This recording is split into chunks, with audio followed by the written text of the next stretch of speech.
사실 설교자가 설교에 앞서서 이렇게 찬양대에서 설교와 관계된 찬양을 해주시면 이것을 가리켜서 성령이 교통했다. 네.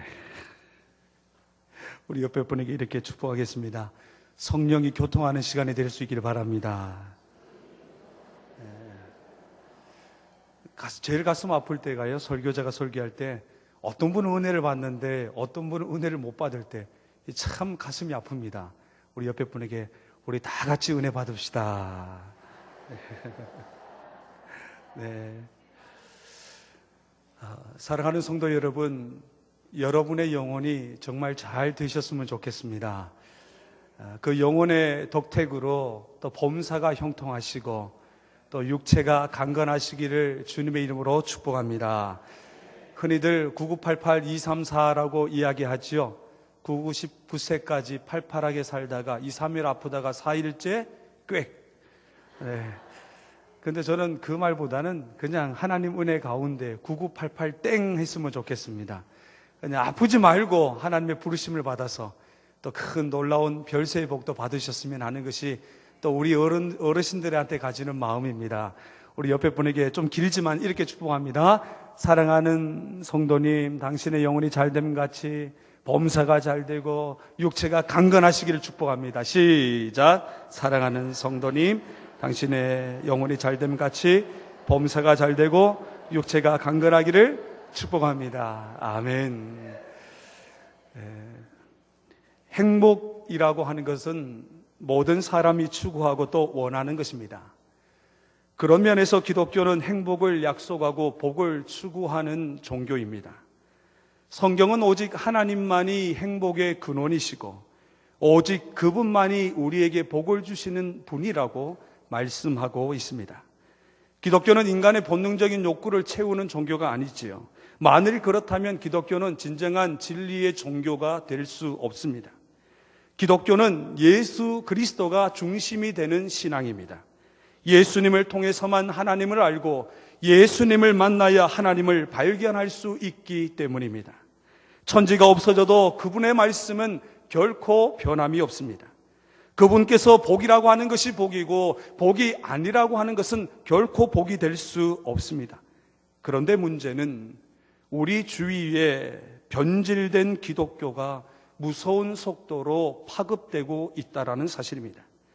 교회 안에도 바알신이 등장하기 시작했고 세속적이고 무당적인 축복이 인기 상승을 누리고 있습니다. 그러니 잘못된 신앙으로 갈 수밖에 없는 것이죠. 그렇다고 한다면 성경에 나오는 복, 하나님이 주시는 참된 복은 무엇일까요? 물론 어떤 분들은 목사님, 복이면 다 같은 복이지 5복이니 7복이니 그런 복도 기독교인들이 다 누려야 될 것 아니겠습니까? 뭘 그렇게 복잡하게 따지십니까? 라고 반문할 수 있습니다.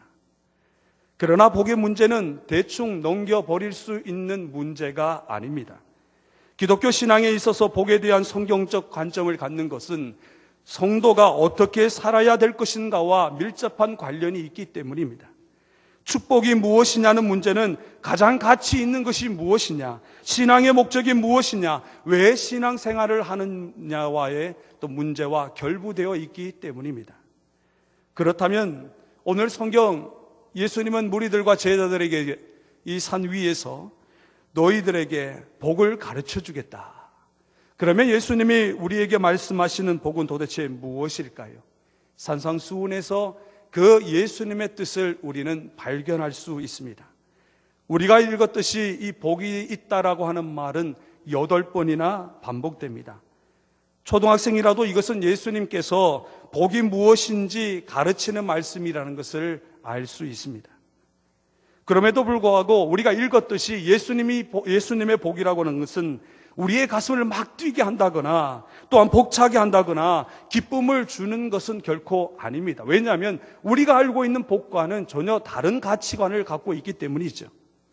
그래서 저는 지금부터 여러분들과 함께 예수님께서 말씀하시는 진정한 축복, 행복, 이 세상에서 비교할 수 없는 하나님이 기뻐하시는 그 복은 도대체 무엇일까 함께 나누고자 합니다.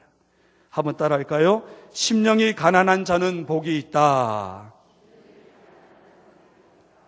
이 말에 대해서 해석을 하면 다양한 관점을 가질 수 있지만, 그러나 그 다양한 관점 속에서 분명한 한 가지 사실은 내 속에 무언가 부족한 것이 있다라는 겁니다. 세상에서 모든 것을 다 소유한다 할지라도 여전히 내 속에는 무엇인가 부족한 것이 있구나. 이것을 깨닫고 살아가는 사람, 내게 부족한 것이 있음을 여기며 살아가는 사람, 이런 사람이 복이 있다라고 말씀하고 있습니다. 그렇다고 해서 그들이 결코 비참한 인생이 될 수는 없지요. 부끄러운 사람들은 아닙니다. 왜냐하면 예수님들이 마음이 가난한 사람, 내 속에 부족한 무엇인가 있고 또 그것을 깨닫는 사람은 복이 있다 말씀하셨기 때문이죠. 그리고 그들에게는 천국이 그들의 것이다라고 하나님은 이미, 예수님은 그들에게 복을 선언하셨습니다. 천국이 무엇입니까? 하나님의 나라이죠. 하나님이 다스리시고 통치하시는 나라입니다. 하나님께서 누구를 다스리시고 누구를 돌보아 주십니까? 바로 마음이 가난한 사람, 내게 부족한 것이 있구나, 나는 별 볼 일 없는 존재구나, 이것을 뼈저리게 느끼는 사람들, 그래서 인간적인 자기 자신에게 절망하고 더 이상 자기 자신을 의지하지 않는 사람, 좀 더 신앙적으로 표현하면 나는 죄인이고 하나님의 은혜가 없이는 단 한순간도 살아갈 수 없다라는 것을 뼈저리게 깨닫는 사람, 이런 사람을 가리켜 예수님은 복이 있다라고 말씀하고 있습니다. 한번 따라할까요? 나는 별 볼 일 없는 존재다. 그렇다고 해서 이것이 비참함이나 우리의 나약함을 선언하는 것은 아닙니다. 사실 하나님께서는 우리를, 인간을 창조하셨을 때 복된 존재를 창조하셨지요. 하나님의 품 안에, 울타리 안에서 하나님과 영원토록 교제하며 살도록 창조하셨습니다. 그러나 우리가 하나님의 말씀의 불순종으로 인해 그 행복을 잃어버리게 되었지요.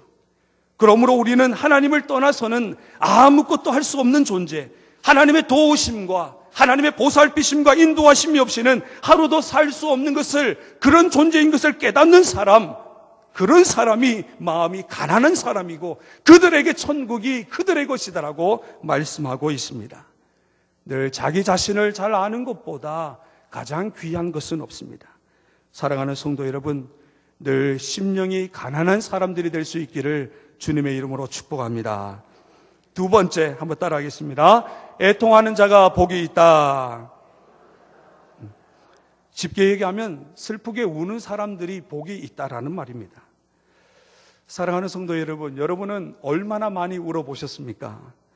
저도 요즘에 영화를 보면서 좀 많이 눈물을 흘렸었고, 또 여러분들과 마찬가지 교회를 생각하고 가정을 생각하고 나라를 생각하면 눈물이 나오지 않을 수가 없지요. 또 여러분은 얼마나 많이 우는 사람들과 함께 있어 보셨습니까?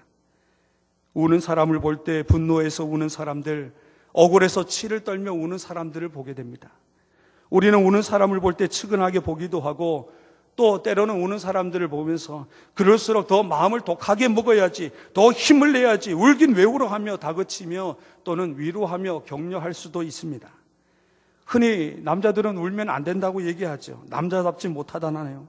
남자들은 울면 바보라고 합니다. 그런데 저는 이 말씀을 묵상하면서 세상에서 가장 아름다운 눈물이 무엇일까 고민해 보았습니다. 그것은 바로 하나님을 위해서, 가정을 위해서, 교회를 위해, 나라를 위해 애통하며 흘리는 그 남자들의 눈물이 가장 가치 있고 가장 하나님이 기뻐하시는 눈물이 아닐까, 그런 생각을 해 보았습니다. 그럼에도 불구하고 아마 여러분들 중에는 무슨 사나이들이 눈물을 흘려 울면 안 돼, 울면 안 돼, 이런 생각을 할지도 모르겠습니다.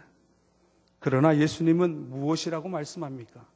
우는 자가 복이 있다. 왜냐하면 그들이 위로를 받기 때문에 복이 있다고 말씀하고 있습니다. 우리는 세상에서 성공과 성취도 중요하지만 그것보다 하나님 앞에서 우는 자가 되어야 합니다. 우리 인생의 질은 얼마나 우리가 하나님 앞에 무릎을 꿇고 우리의 기도 제목을 붙들고 애통해하며 얼마나 울어가는가에 달려 있습니다. 젊었을 때부터 하나님 앞에 철저하게 통곡하고 매달리고 우는 시간을 통해서 거기서 우리의 미래의 질이 달려 있다라는 것이죠. 우리가 하나님 앞에서 자신의 부족함과 연약함을 깨닫고 우는 사람이 될 때에 우리의 미래가 달라질 수 있다라는 겁니다. 여기에 하나님의 위로가 임한다는 겁니다. 이 위로는 그냥 위로가 아닙니다.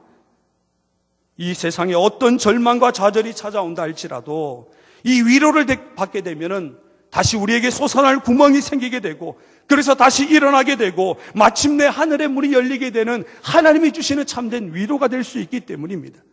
그래서 예수님께서 우리에게 우는 자, 애통하는 자가 복이 있다라고 말씀하고 있습니다.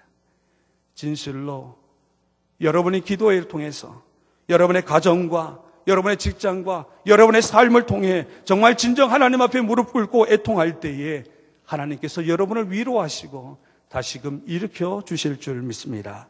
세 번째 따라합니다. 온유한 자가 복이 있다. 이 온유라고 하는 단어는 광기가 빠진 상태를 의미합니다. 이 광기, 미칠 광, 기운기, 미친 기운이 빠진 것을 광기라고 이야기합니다. 헬라어 원문에서는 이 온유라고 하는 이 단어가 프라우스라고 하는 단어인데, 이 말은 예수님의 성품을 상징하는 단어로 많이 쓰였습니다. 예수님과 성품과 반대되는 말이 무엇이냐면 야생동물, 야생마의 성품이라고 이야기합니다. 혹시 성도님들 가운데 이런 야생마와 같은 분들이 계실지 모르겠습니다. 아무 데나 쫓아가고, 아무 데서나 큰 소리치고, 아무 데서나 날뛰고, 아무 길이나 다니고, 아무 데서나 먹고 마시고, 아무렇게나 다니는 사람들. 그렇지만 그런 야생마가 소위 광기가 빠지게 되면 준마가 되는 것이죠. 여기서 온유하다라고 하는 것은 잘 길들여진 상태를 의미합니다. 옛날에는 마치 야생마처럼 제멋대로 뛰고 날뛰었는데, 바로 온전한 주인이신 예수 그리스도를 만나서 그분에게 길들여진 상태가 되었을 때 그 사람이 바로 온유한 사람이라고 하는 겁니다. 그런 사람에게 우리 주님은 땅을 기업으로 받게 될 것이다. 이 말은 영향력 있는 사람이 될 것이다. 역사의 참된 주인공이 될 것이다 라는 겁니다. 여러분, 역사의 주인공은 누굴까요? 하나님의 손에 길들여진 사람입니다. 미래를 차지하는 사람은 하나님의 손에 길들여지고 다듬어진 사람들이라는 것이지요. 모세라고 하는 사람이 하나님께 쓰임받을 때는 40대 이후였습니다. 40대까지의 모세는 공주의 아들이었고 장차 애굽의 왕이 될 수 있는 때였지요. 외모도 출중했습니다. 탁월한 지식과 지혜와 능력과 리더십, 유능과 성실을 모두 겸비한 완전한 사람이었습니다. 그런데 하나님은 그 능력 있는 잘 나가는 모세를 사용하지 않으시고 40대의 모세가 아니라 80대에 힘이 없고 보잘것없고 초라한 한 단 양을 치고 있는 목자인 이 모세를 사용하셨다라는 겁니다. 그런데 하나님은 왜 그런 모세를 부르셨을까요? 그가 비로소 온유한 자가 되었기 때문입니다. 민수기 12장 3절에도 모세는 이 온유함이 지면의 모든 사람보다 승하도다. 그가 수많은 광야의 좌절을 겪으면서 하나님 앞에 온유해졌기 때문에, 하나님의 손에 길들여졌기 때문에 하나님은 80세의 모세를 부르셨고, 그를 통해 역사상 가장 위대한 일 가운데 하나인 출애굽의 사건을 그를 통해서 일으키셨던 것입니다. 야생마와 같은 그 사울도 주님께 사로잡혀서 주님에 의해서 다듬어지고 조련되고 나니까 참수형도 마다하지 않은 순교의 거룩한 산 제물이 되었던 것이죠. 사랑하는 성도 여러분, 하나님은 지금 이 시대에 누구를 통해 하나님의 역사를 만들어 가시겠습니까? 누구를 통해서 아무도 생각하지 못했던 그 놀라운 일들을 펼쳐 가시겠습니까?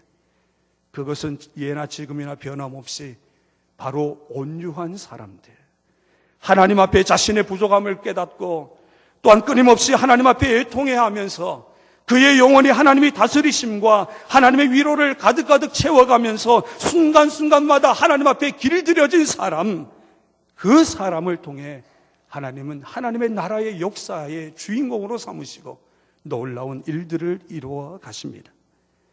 오늘 우리는 하나님 앞에 얼마나 길들여졌다고 생각하십니까? 여러분들은 하나님 앞에 얼마나 다듬어지고 계십니까? 혹시 남편을 길들이는데 혹시 온 전생애를 바치고 있지는 않습니까? 자녀들을 길들이기 위해서 온갖 수고와 노력을 아끼지 않고 있습니까? 또는 그 사람을 길들이기 위해서 심한 고통의 시간을 보내고 있지는 않으십니까? 소용없는 짓입니다. 바로 우리가 하나님의 손에 길들여져야 합니다. 그분의 손에 의해 부서지고 그분의 능력에 의해서 깨어지고 다듬어지고 길러져야 합니다. 그런 사람이 바로 온유한 사람이고, 그런 사람에게 하나님은 하나님 나라의 역사의 주인공으로 삼아 하나님의 일을 이루어 가시기 때문입니다. 네 번째 따라하겠습니다. 의에 줄이고 목마른 사람이 복이 있다. 아마 여러분에게 기도 많이 하면 복 받는다 이러면 소리 굉장히 크게 할 거예요. 그죠? 이게 다가오지 않지요? 사실 저도 그랬습니다. 어떻게 이게 복이 될 수 있는가? 당장 지금 건강의 축복이 필요하고 물질의 축복이 필요하고 뭔가 막혀있는 것이 뻥 뚫렸으면 좋겠는데, 예수님은 그것을 말씀하지 않고 굉장한 역설 가운데 우리가 이해하기도 너무도 힘든 이 복을 선포하고 계시는데, 그런데 여러분, 이 복이야말로 없어지지 아니하는 영원한 복이라는 겁니다. 그래서 네 번째에 의에 줄이고 목마른 사람이 복이 있다 말씀합니다. 세상을 살아가다 보면 날마다 술에 줄인 사람들이 있습니다. 명예에 줄인 사람이 있고, 권력에 줄인 사람이 있고, 돈에 줄이고 목마른 사람이 있고, 몇 천만 원 하는 명품에 눈이 그냥 붉어져서 목말라는 사람이 있습니다. 의에 줄이고 목마른 사람들이 아니라, 그렇다면 여기서 의라고 하는 것은 도대체 무엇일까? 여러분 잘 기억하셔야 돼요. 여기서 도대체 예수님이 말씀하시는 의라고 하는 것은 무엇일까? 그것은 바로 하나님과의 바른 관계를 의미합니다. 어떻게 하면 내가 의로우신 하나님 앞에 내가 의로운 자로 인정받을 수 있을까? 어떻게 하면 그런 의로움을 내가 가질 수 있을까? 그저 사람에게 인정받는 정도가 아니라 어떻게 하면 하나님 앞에 인정받는 그런 사람이 될 수 있을까? 거기에 대해서 줄이고 목말라 하는 사람, 그런 사람에게 복이 있다고 주님은 말씀합니다. 세상 사람들은 정마다 목말라 하는 것이 있지요. 오늘 담임 목사님 말씀하셨죠. 성공에 목말라 하는 사람이 있습니다. 돈 버는 것에, 권력에, 명예에 목말라 하는 사람이 있습니다. 그러나 그 모든 것은 가지면 가질수록 더 공허해집니다. 더 갈급해집니다. 허탈해지고 갈증이 나고, 심지어는 사람들이 미워지고 싫어지고 사람들을 두려워하게 됩니다. 그러면 여러분, 이 모든 것들로부터 우리를 해방시켜 줄 수 있는, 정말 절대적인 하나님으로부터 우리가 의롭다 하심을 받을 수 있는 길은 도대체 무엇일까요? 도대체 하나님으로부터 내가 어떻게 하면 의롭다 하심을 인정받을 수 있을까요? 어떻게 하면 그런 삶을 살아갈 수 있을까요? 그런데 말입니다, 신앙생활을 하면 할수록 우리가 경험하게 되는 것이 있죠. 그것은 내가 의로우신 하나님 앞에 인정받기 위해서 매일매일 몸부림치고 발버둥치고 애를 쓰지만 결국 아무리 노력해봐도 의로우신 하나님 앞에 결코 인정받을 수 있을 만큼 그렇게 내가 의롭게 살 수 없다는 것을 우리는 절실히 깨닫게 된다는 겁니다. 그런데 성경은 의롭게 살려고 몸부림치는 자에게 무엇이라고 말씀하고 있습니까? 배부르게 될 것이다. 배부르게 할 것이다. 도대체 어떻게 이런 일이 가능한 걸까요? 의로우신 하나님 앞에 인정받을 수 없는데 어떻게 배부름의 은혜를 우리가 경험하게 될 수 있는 것일까요? 바로 그때가 예수님을 만나는 순간이기 때문에 그것이 가능하다라는 겁니다. 하나님 앞에 인정받으려고 올바르게 살고 죄도 짓지 않으려고 노력하고 마음으로 힘을 써보지만 매일매일 성경 보고 찬송하고 기도하고 전도하고 충성하고 온갖 노력을 다해보지만 우리의 힘으로는 도저히 하나님을 기쁘시게 해드릴 수가 없습니다. 아무리 노력해도 그것은 불가능하죠. 그런데 그렇게 하나님 앞에 몸부림치고 그렇게 하나님 앞에 발버둥치기 위한 순간에 그때 누구를 만나게 되느냐? 바로 예수 그리스도를 만나게 된다는 겁니다. 예수 그리스도를 만나게 될 때에 하늘에서 음성이 들려집니다. 내가 너를 기뻐하노라. 내가 너를 의로운 자로 여겨주노라. 난 예수가 좋다오라는 찬양이 있지요. 많은 사람들 참된 진리를 모른 채 주님 곁을 떠나갔지만 내가 만난 주님은 참 사랑이었고 진리이고 소망이었소. 무거운 짐진 자 다 내게로 오라. 내가 너를 쉬게 하리라. 이 길만이 생명의 길 참복된 길이라 항상 내게 들려주셔서 형제 자매여 참된 행복을 찾거든 예수님을 만나보세요. 참된 행복을 찾으려면 우리의 의가 되시는 그 예수님을 만나야 진정한 참된 행복을 발견할 수 있다는 것입니다. 그분으로 인해서 참 평안을 얻게 된다는 겁니다. 그분을 통해서 소망을 얻게 됩니다. 그분을 통해서 의로운 자라 여김을 받게 된다는 겁니다. 저는 사랑하는 성도 여러분들이 신앙의 연수가 거듭되면 거듭될수록 종암교회가 58년, 60년, 100년이 될 때 우리가 진정 붙잡아야 될, 줄이고 목말라야 할 대상은 누구입니까? 바로 예수 그리스도라는 겁니다. 사랑하는 성도 여러분, 세상의 모든 것은 다 잊어버려도 예수님만 붙잡을 수 있기를 바랍니다. 우리 옆에 분에게 손을 꽉 잡고 축복합니다. 예수님만 꼭 붙잡읍시다. 또 집에 가면 다 잊어버리겠죠. 5번째, 긍휼히 여기는, 따라합니다. 긍휼히 여기는 자가 복이 있다.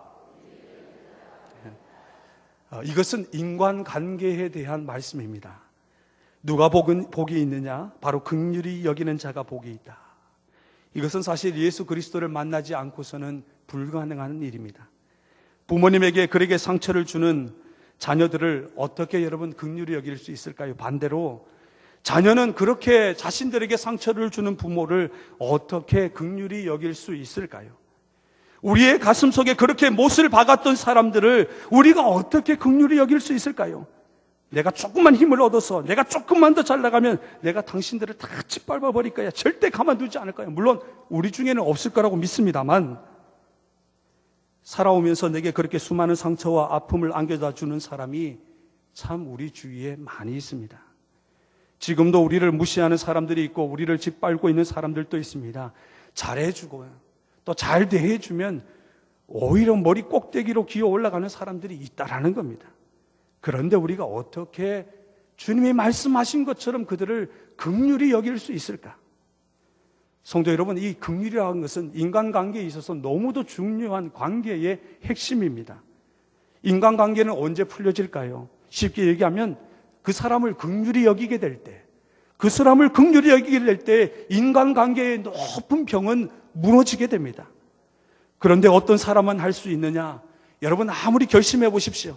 오늘 이 말씀을 듣고 그래 하나님 이제부터 제가 긍휼히 여기겠습니다. 긍휼히 여기겠습니다. 이 다짐하면 할수록이요 여러분의 마음이 어쩌면 더 폭발할지도 모릅니다. 왜냐하면 마음 한구석에서는 내가 그 사람을 용서하지 못하는 분노가 솟구쳐 오르는데 또 한 구석에서는 아니야 그래도 나는 저 사람을 긍휼히 여겨야 돼. 이 두 사람이 싸우다 보면 나도 모르게 나중에는 미쳐 돌아버리기 때문이죠.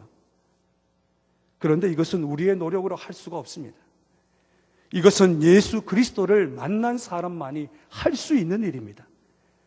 예수 그리스도를 통해서만이 하나님으로부터 의롭다 하심을 인정받은 사람들만이 아무런 죄가 없으시지만 우리의 죄를 위해 십자가에 못 박혀 돌아가신 그 하나님의 아들 예수 그리스도와 부딪혀 본 사람, 그것을 경험해 본 사람, 그래서 나를 향하신 놀라운 하나님의 사랑을 체험한 사람만이 인간을 이해할 수 있고 인간을 용서할 수 있다라는 겁니다.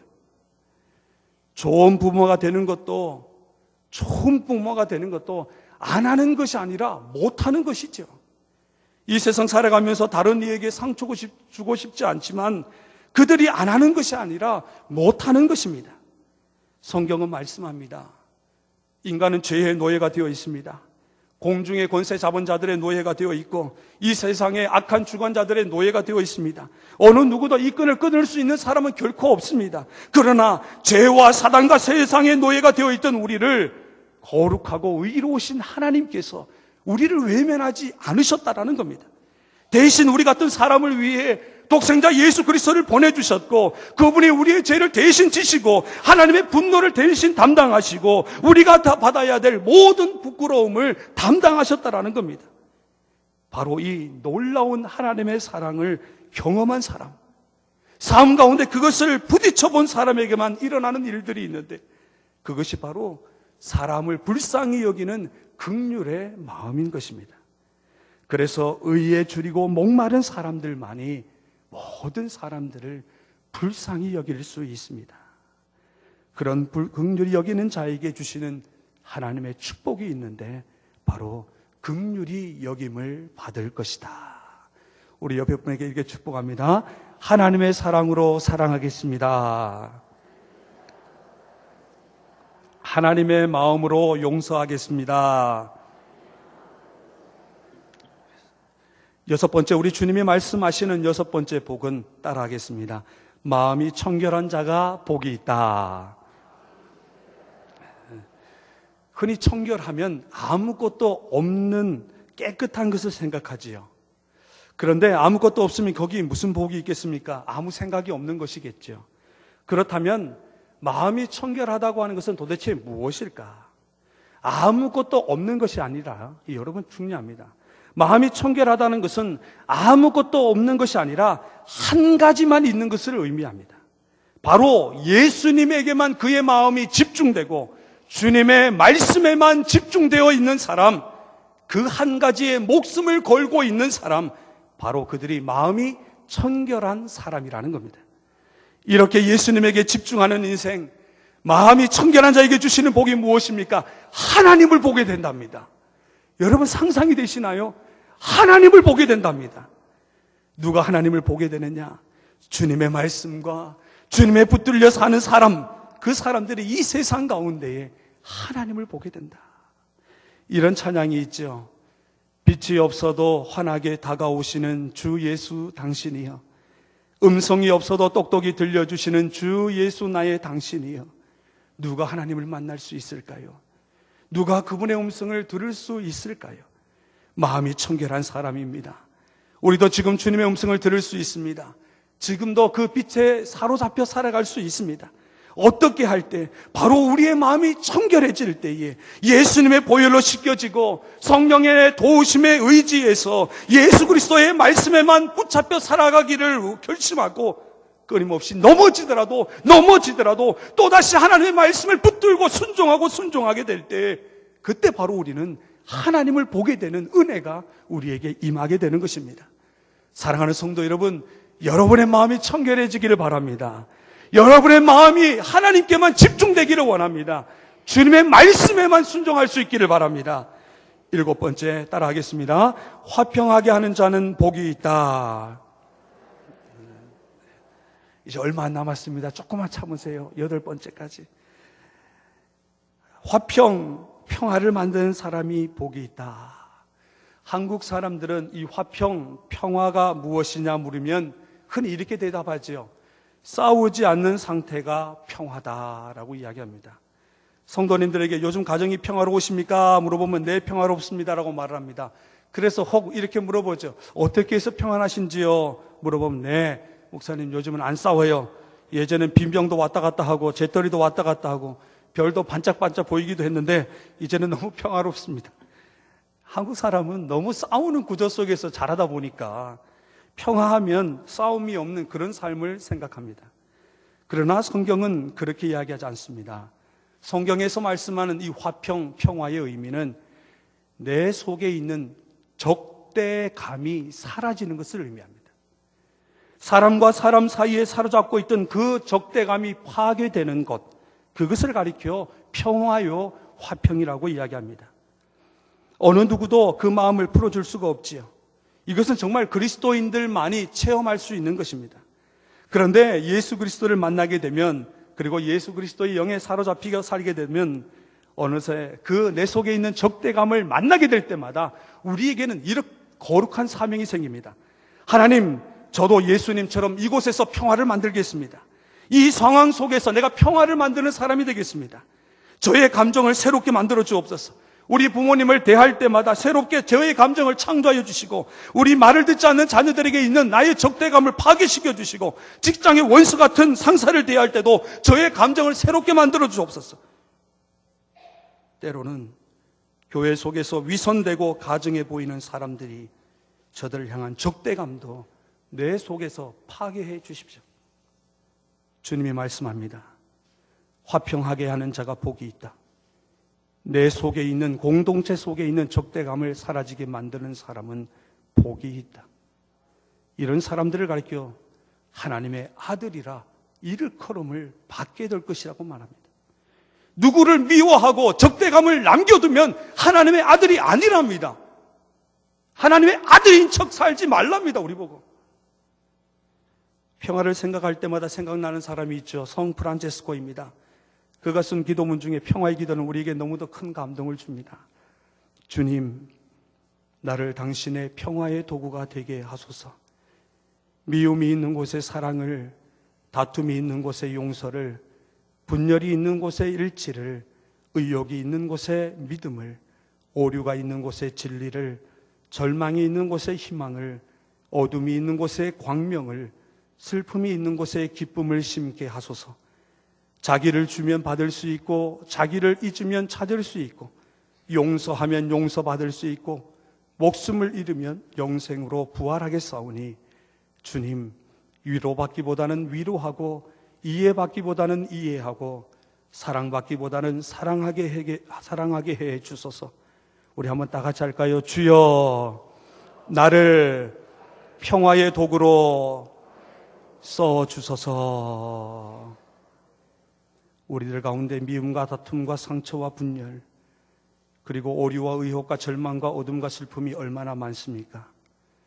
예수 그리스도를 믿는 우리들이 미움이 있는 곳에 사랑을 실천하고, 다툼이 있는 곳에 용서를 실천하고, 분열이 있는 곳에 일치됨을 조장하며, 의욕이 있는 곳에는 믿음을, 절망이 있는 곳에는 희망을 전하는 주님의 평화의 도구가 되어야 합니다. 이런 자들에게 주님은 말씀합니다. 너는 정말 내가 사랑하는 내 아들이다. 내가 사랑하고 자랑스러워하는 내 기뻐하는 딸이다.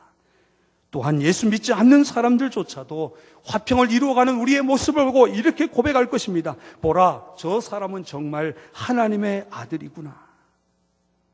화평을 이루어 나가는, 평화를 만들어가는 하나님의 아들과 딸들이 되시기를 주님의 이름으로 축복합니다.